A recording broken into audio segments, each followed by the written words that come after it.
Nous sommes venus en délégation nous enquérir de l'état de la commercialisation. Je suis avec le président Moustapha Sylla, président du mouvement sénégalais pour le développement.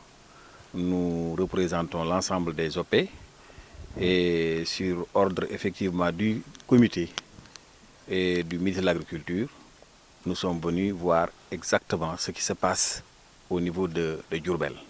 Nous avons trouvé sur place les représentants de Cheikh Bara Gueye, alors qui représentent effectivement l'ensemble des opérateurs.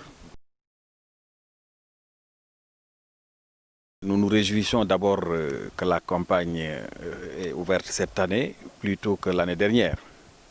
Et ce que nous avons trouvé également sur place, comparé à la date de l'année dernière, en tout cas, ça dépasse 3 fois plus que ce qu'on avait acheté l'année dernière. On est exactement aujourd'hui à 1414 tonnes, alors qu'à pareil moment l'année dernière, on était à 480 tonnes.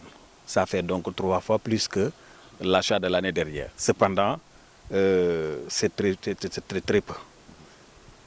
C'est très timide également, parce que nous avons trouvé 3 camions en attente. Néanmoins, d'autres passeront la nuit ici au niveau du centre de regroupage. Et pour cette raison, nous avons pensé devoir faire appel au patriotisme des producteurs et des opérateurs. Parce que comme vous le savez, la Sonacos, ce fleuron appartient au peuple sénégalais. Ce n'est pas la Sonacos de l'État, ce n'est pas la Sonacos du directeur général Fada Diagne, ce n'est pas la Sonacos également, même des opérateurs, mais c'est la Sonacos de tous les Sénégalais. Et comme vous le savez, étant une filière stratégique, nous ne devons pas accepter une spéculation de la filière arachidière. La commercialisation donc doit être organisée et réglementée. Il faudrait qu'on évite que l'on passe à une vente libre. Ce n'est pas possible de l'arachide. Le gouvernement sénégalais qui prend ses responsabilités chaque fois pour doter des semences aux producteurs, vraiment alloue des subventions énormes. Les semences sont subventionnées, les intrants sont subventionnés, le matériel agricole est subventionné. Pendant la production, il ne faudrait pas qu'on accepte maintenant que chacun soit opérateur, qu'on livre nos meilleures graines à des étrangers. Nous allons d'abord perdre notre capital semencier, nous allons faire fermer également nos usines, nous allons créer de nouveaux chômeurs et cela, je crois qu'un gouvernement responsable ne doit pas l'accepter. Il va falloir maintenant que chacun prenne ses responsabilités. L'État a déjà pris ses responsabilités.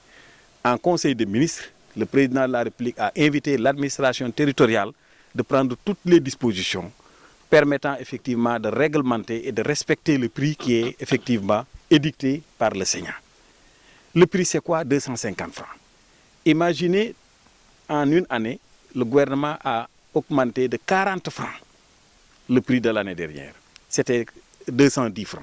Cette année, quand nous avons annoncé le prix à 250, c'est un prix raisonnable.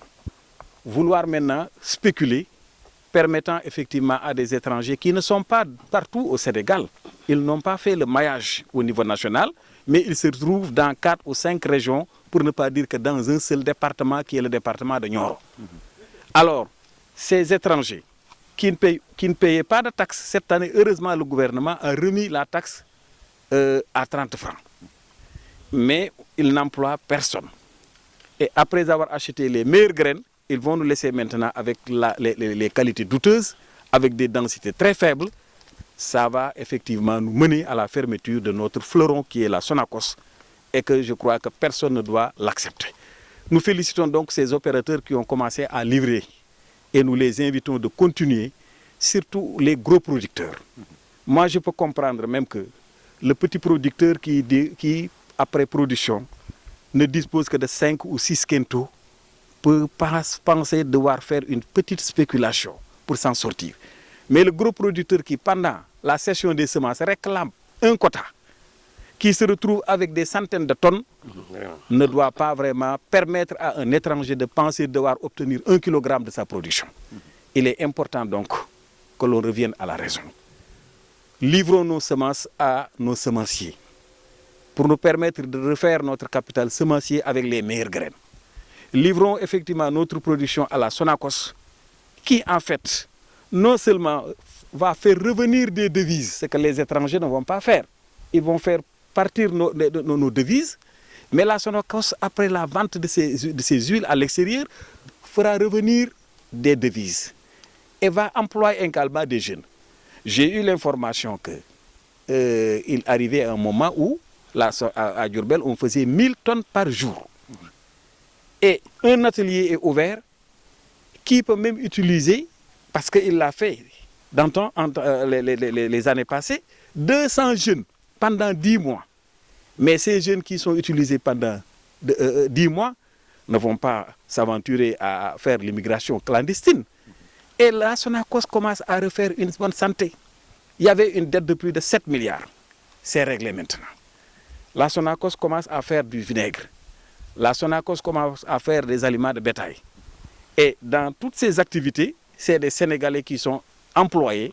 Je crois qu'il va falloir que l'État, effectivement, continue à jouer sa part de responsabilité, mais que nous aussi, nous devons jouer vraiment notre part de responsabilité. Je suis d'abord paysan et je suis mandaté par des paysans.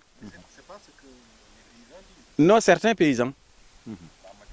Non, je ne le pense pas.